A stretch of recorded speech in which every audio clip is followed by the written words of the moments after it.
Welcome to another CEO Wisdom Pod. We have Alexandru Bodislav with us. He's a PhD. He's chairman of the board at Infinitum and CEO at BA. BA stands for Bodislav and Associates. So we're going to talk about Alex's background here, which is quite fascinating. He's in Romania. I'm in Mexico. This pod is brought to you by podfire.com. If you want to start your own podcast, go to podfire.com. Alex, welcome to the podcast. Tell me a bit more about yourself and what you're up to nowadays. Hi, nice to meet you. So these days things are quite hectic because in how we see things here in Romania right now, we can see that Europe is trying to move forward to have a better approach on how business should be, and is trying to involve itself at the strategic level on how things should be, especially on the artificial intelligence part, and also on how businesses should be run from an automated perspective. So we are trying to push forward on the idea that we need a couple of paths on how things should be, and especially on how the economy is developed in the perspective of on the long run where we should get and how we can accelerate processes and also involve the human component even more, but at a higher level when it comes to automated components. Because like you see right now, jobs are being swiped away by the processing power of artificial intelligence, and also the same way is happening with components, especially with fast tracking products, especially on those components that are built to see and foresee how human interaction is replaced by AI interaction without creating any issues for the end consumer.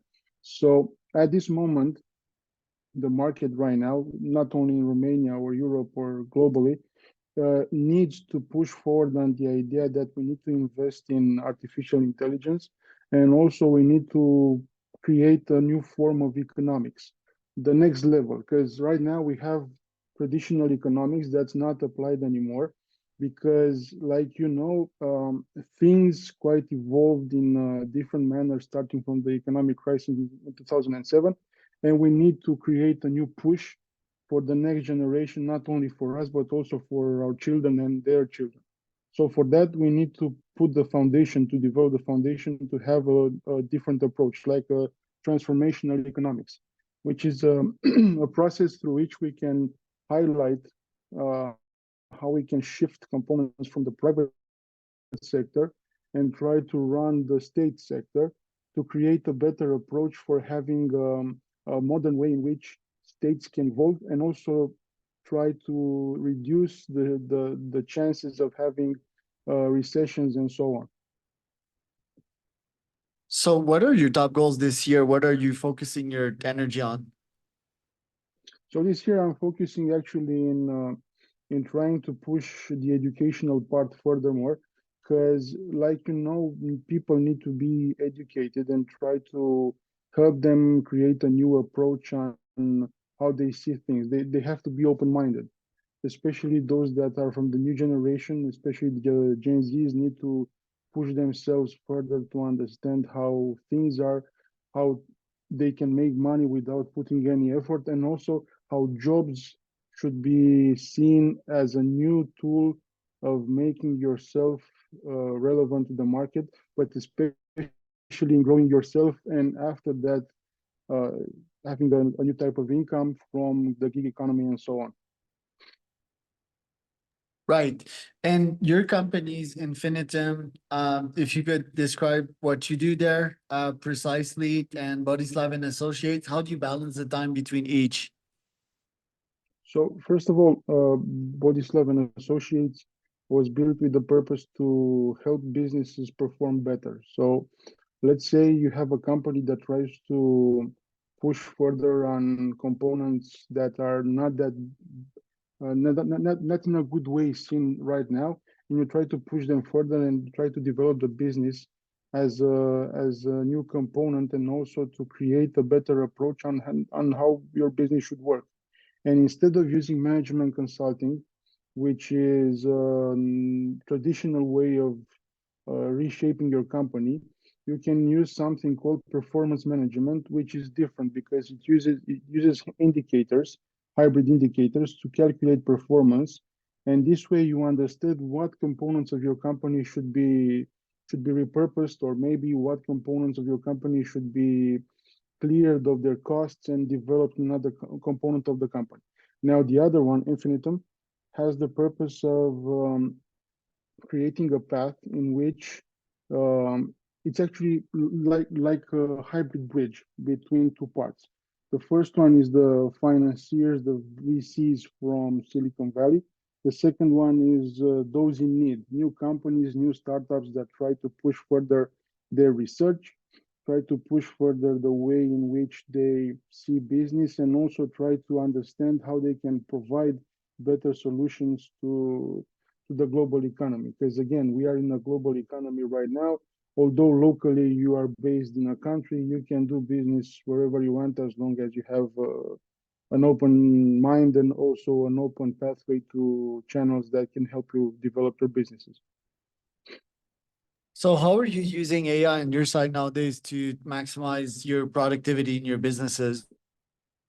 So back in 2011, I actually developed a process through which you can create a private fund, a private closed fund, through which you can create new types of investments that you can use to target and create a better return for your portfolio, especially if you want to invest on the stock exchange, and also try to create a better approach, because the way we used this proprietary method in which you can develop a portfolio can help you beat, let's say, S&P 500 each year on year compared, but also keep your rating for your portfolio at a lower level than, let's say, a risk investment grade situation. So I developed actually this in 2011. We pushed forward to new versions until 2015, when the first deliverable was offered to the market and was explained in a scientific book entitled Artificial Intelligence in Financial Markets, which was published at Palgrave Macmillan in London. And this book highlights actually how you can create a portfolio without using classic tools, but also by using artificial intelligence to highlight the processes, and also in the same time try to emulate a functional nationwide economy. This way you can leverage if situations arise in the idea that, let's say, one or two companies from the portfolio go bankrupt, or maybe they drop in their value because they have some issues, then you can recover those components by leveraging the profit margin and the growth that you have, by using this AI to emulate a positive trend without having any peaks or negative drops of high value. And this went furthermore on the idea that later on, although the product was quite okay, today's version in April, we're actually going to launch the 11th version of the product, because it has the potential to not only help banks and industries and financiers to develop their portfolio and have another approach on how they can make even more money by investing in a smart way, but also can help governments to understand how they can process their information, through which they would know on which paths they can go forward to develop their businesses at nationwide level. This way, you as a government, you can see a process like, let's say you want to invest in infrastructure, education, and artificial intelligence as a financial product. And this way, by using the tools that we already have and provide, and they are free to market, so there's no issue in using them. You can use them to push on the idea which of them will be more profitable, and also which of them can create more welfare for the population. Because again, a company follows profits, a government follows welfare for its population.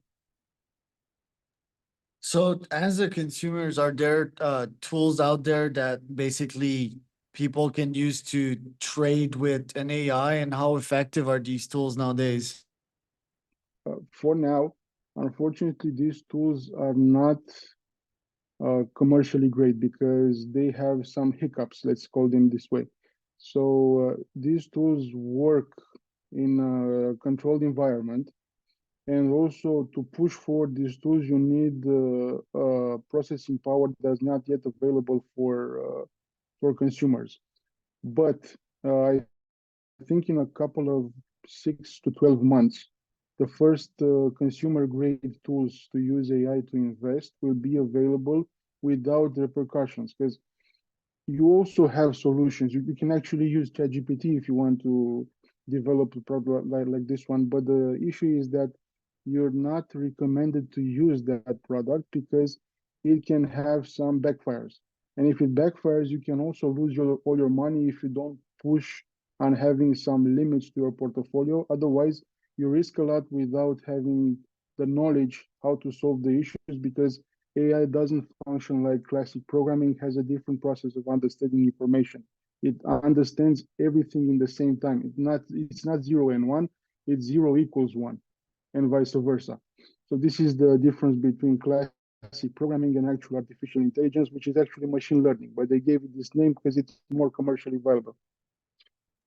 You're also into the trade of diamonds. How do you set up your AI to help you get better trades there?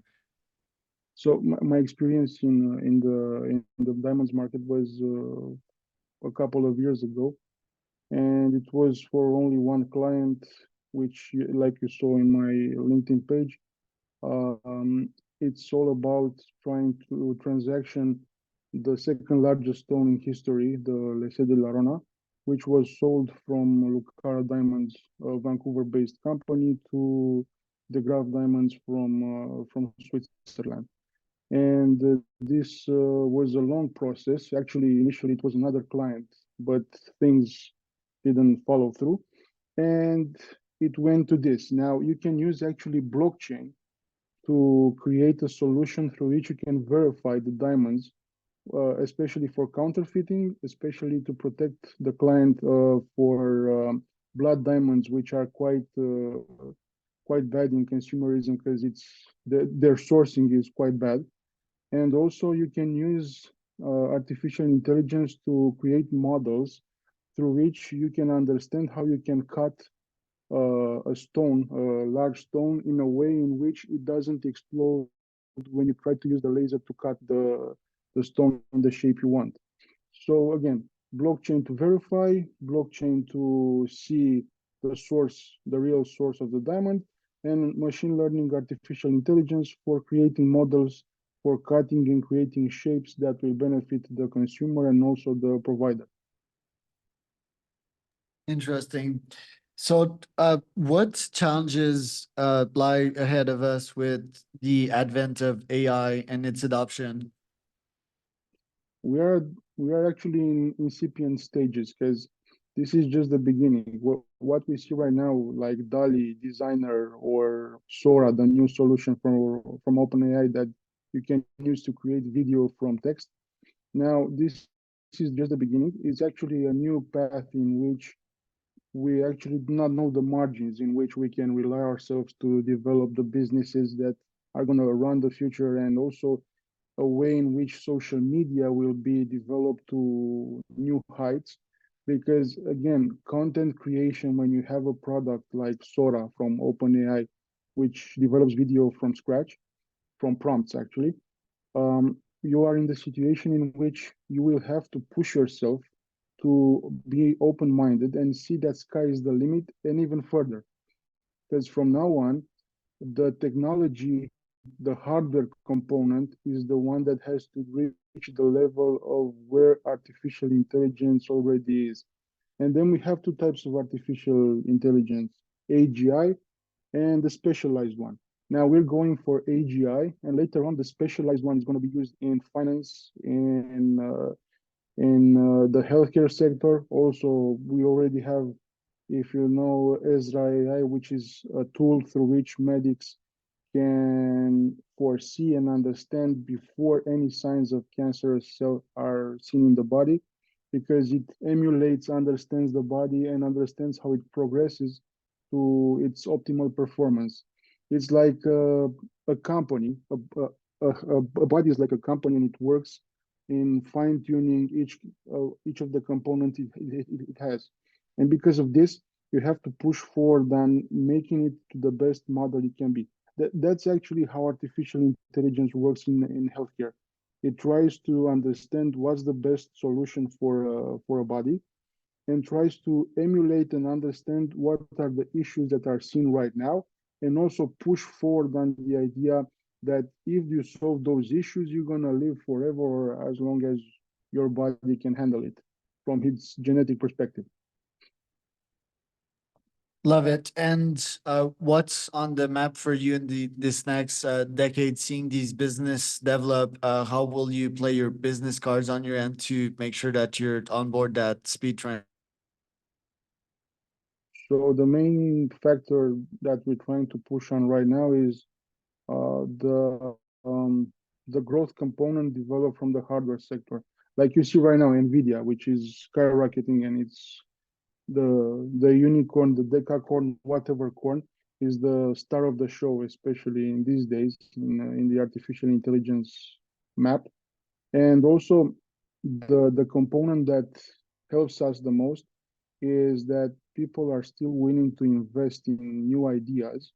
And these ideas, if are shepherded in a way in which they can provide excellence in the market, and also can create some sort of profit margin, some new ways in which you can create profit, it will help everything for the new generations that come after us, and also for the next 150 years. So these days are important because it's like the industrial revolution. It's the same situation. Now we have the tools, but we still don't have the hardware components to push at its optimal peak, because the quantum computing is on one side, but artificial intelligence needs new tools that aren't there yet. The two of them, they go together, but the problem is that they're not molded to go at maximum capacity. So my next this year my plans are to invest further and foresee the idea of having a tool that can help consumers by using simple solutions, understandable solution, easy to use by anyone, to protect their portfolios, to create better solutions in which they can foresee new types of investments, and also create a path in which they can understand how they can leverage themselves in this environment, which is kind of turbulent for the next couple of years. Romania's economy, how's it comparing itself to the worldwide economy? And tell us about the inflation there as well. So now, the problem is that being an emerging economy has the chance to grow at a faster pace than other economies. But there are some issues, especially when it comes to the rate of inflation, because for the last couple of years, it was quite high, especially in 2021, when it was almost 15%, 16 actually, 16%. But that was something normal because it came after the pandemics. And somehow, because Europe tried to be social from this perspective and help all the employees to go at an easier pace through what we know as the COVID pandemics, it spent a lot on helping people go through it.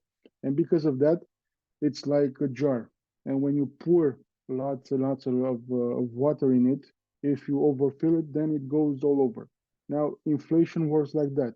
It's what goes all over. If you try to push on the same jar to fill it with more than its capacity, what you spill over, that's the inflation, and that's what you get globally. And this is what happened also to Romania, and especially also to Western countries that are keen on helping its population, like Germany, Austria, and so on. Now, when it comes to the GDP, because now it actually has a better push on the idea of having a higher and higher GDP, because all American companies from the IT sector, especially in the software industry, have lots and lots of headquarters for their software components, especially for the client service in Bucharest. And this led the industry and also helped the economy grow at a higher pace than the rest of the European Union and Europe, especially. And this was a good promoter of a great GDP. It actually grew by almost 30% in 3 years, which is a lot for an emerging economy. Russia and Ukraine, what type of impact will it have on Russia and Ukraine and the world over the next couple of years? So the issue is that the potential of growing to a regional or maybe a global war is quite high. But taking in consideration that all nearby countries of Ukraine, except Moldova, are NATO members, things are gonna stall to this situation, to the Ukrainian and Russian war. Now, later on, things will go to a normal pathway, maybe in a couple of years. And I think this is one of the issues that Europe has right now, because having this war at in its nearby area, it's in the situation in which it loses lots and lots of investors in Europe because they are scared of the fact if what happens when the war, if it will go at a regional or global level. And this is one of the issues. As long as the war continues, the performance, the economic performance of European companies, and especially the push on investors to invest in Central and Eastern Europe drops day by day as the war goes on. And what do you see as an outlook? You mentioned that there's a high probability that this becomes a world war. Is there a probability in which they actually stop fighting and there's concessions and there's peace talks and agreements? I think both sides will try to leverage out all the options they can have. But if it's going to be an ending through a peace agreement, it will take at least another couple of years until they'll get there. Because each side thinks they can win this. And because each side thinks this, it's going to be quite demanding for each supporter of their side to understand that they'll have to draw the line and say that's it and let's close this issue and have a peace agreement and let's get ourselves back to our daily business like we were before. But usually when a war goes for longer than 5-6 years, it tends to create a situation in which you cannot go back like things were before. Right. Well, Alex, thank you for your knowledge today, your wisdom. Where can people find out more about you? So the easiest way is LinkedIn, because that's the easiest way to approach me. And also, I write a lot of scientific papers. Actually, yesterday I launched in Romanian a book on transformational economics, and it's all about how you can govern with the best tools you can have, how you can use artificial intelligence starting from a simple perspective, and also how you can protect your savings in a way in which they won't be eaten up by the rate of inflation, which for now it's gonna be with us for a while, for the next couple of years. It's here and it's like a silent killer. It's like hypertension. It's there, it pushes the system, and it tries to create a perspective in which you have to get used to it and try to lower it to a just value. It's not going to be zero, it's not going to be cheap, but you have to think that you have to protect yourself against what's coming, and things will be great after you understand the process.